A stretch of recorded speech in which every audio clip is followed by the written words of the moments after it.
Hi, I'm Erica and I live off-grid in Canada with my husband and 2 kids. Today I'm going to show you some food items that I make at home from scratch instead of buying at the store. We are all about carefully and intentionally making choices in our home and family, and we really value our health. And that is honestly the main reason that we cook from scratch as much as we do. It does save money in a lot of ways, but we really just want to be feeding ourselves and our kids the best possible ingredients so that we can all grow and thrive together. So the first thing I'm making is barbecue sauce. Barbecue sauce is so easy to make. My recipe, I love it.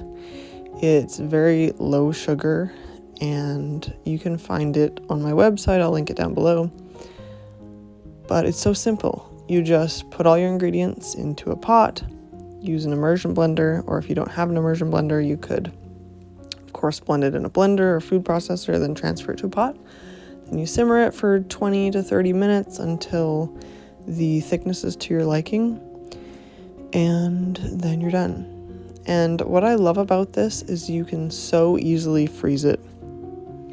I know a lot of people will think this is a bad idea, but I've done it for years and it works great for me.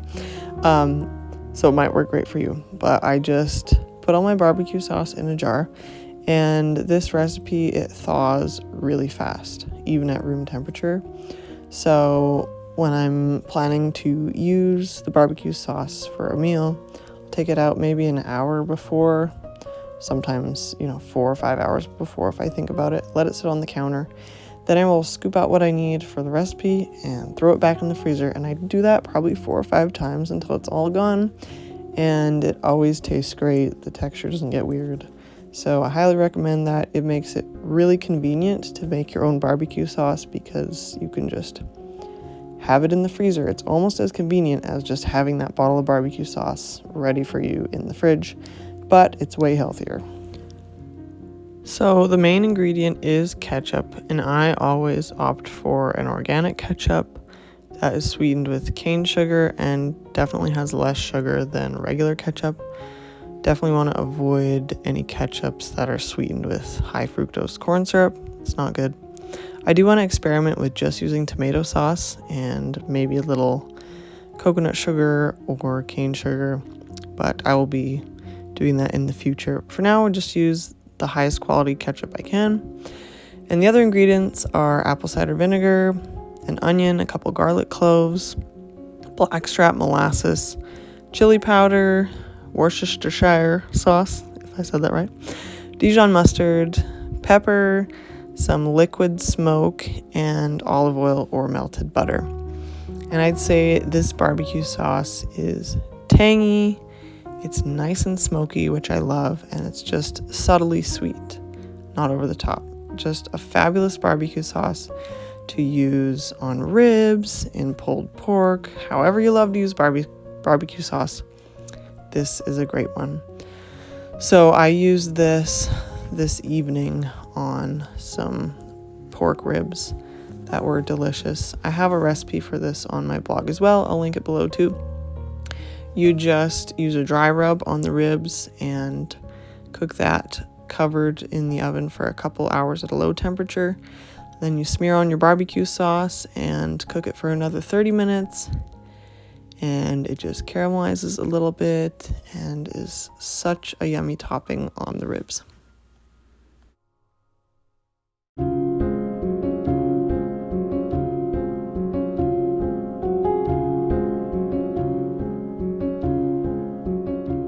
I could not do a video like this and leave out my electrolyte mix because it is a huge part of my life. I make my own little electrolyte packets, as you can see in these little containers. I did a whole video on this, and so I'll link that up above and down below. But basically, I just pour the ingredients into my container, and then I've got these convenient little packs that I mix with juice and water, and it saves so much money. There's no dodgy ingredients, and we love it. I bought a pack of 100 of these little sample containers off of Amazon. I'll link below. And I make these up about every 2 months because Mark and I both have about one a day. I use the exact same ratio as the Element electrolyte mix, and it costs about 1/8 of the price. Now this next one is kind of a weird one, but I figured many of you might be interested in it, so I thought I'd include it. But I used to buy echinacea pills years and years ago to have on hand to kind of nip a cold in the bud. And I know some people use Cold FX or like elderberry syrup, and I'm sure there's a bunch of other things. For a while, my mindset was just, if we get a cold, we'll just keep eating healthy like we do and, let it pass. And I'm pretty much still like that. But I discovered this one thing, fermented honey garlic, that we have seen a lot of success with. And it's super easy to make. It's pretty yummy, in my opinion, if you like honey garlic together as a flavor combination. It's not nasty at all.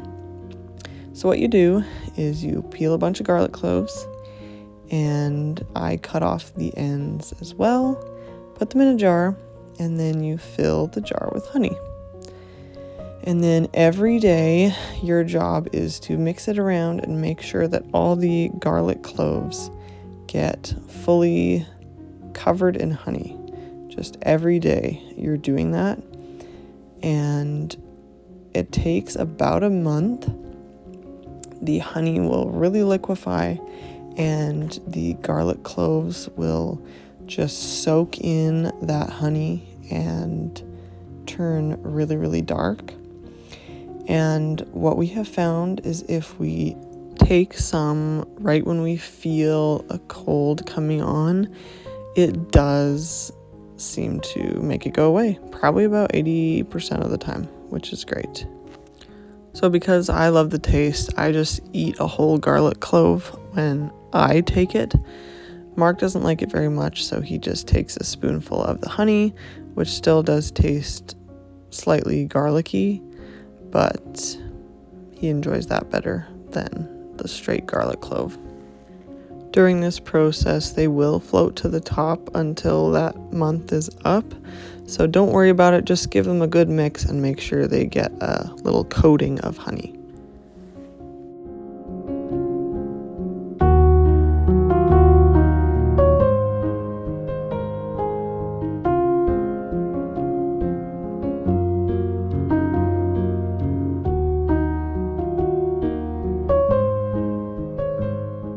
So this is what remains of our jar from last winter that I made.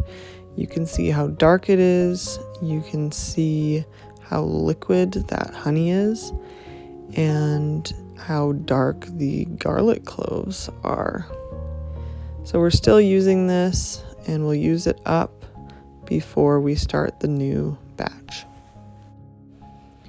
Okay, the next thing that I no longer buy because I make it at home is mayonnaise. And this one, again, it's so easy and it just takes a couple of minutes. So you crack an egg into a jar, you add some lemon juice, Dijon mustard, salt, pepper, and then about a cup of avocado oil. And you could use olive oil, but it'll have more of, that strong olive oil taste. So that's why I use avocado oil. It's pretty much a neutral tasting oil. Then what you do is you stick your immersion blender down to the bottom and blend up the bottom first for about a minute. So you don't move that immersion blender. Just give it a good blend, and then you slowly move the immersion blender up and around to allow the rest of the oil to be emulsified into it. And that's it. Now, it is best to use a pasture-raised egg if you can, but I have done this with a store-bought egg too. It's just a little bit more risky, but It's up to you. The homemade mayo will last about a week in the fridge, so just make sure you've got a couple things planned to use it up.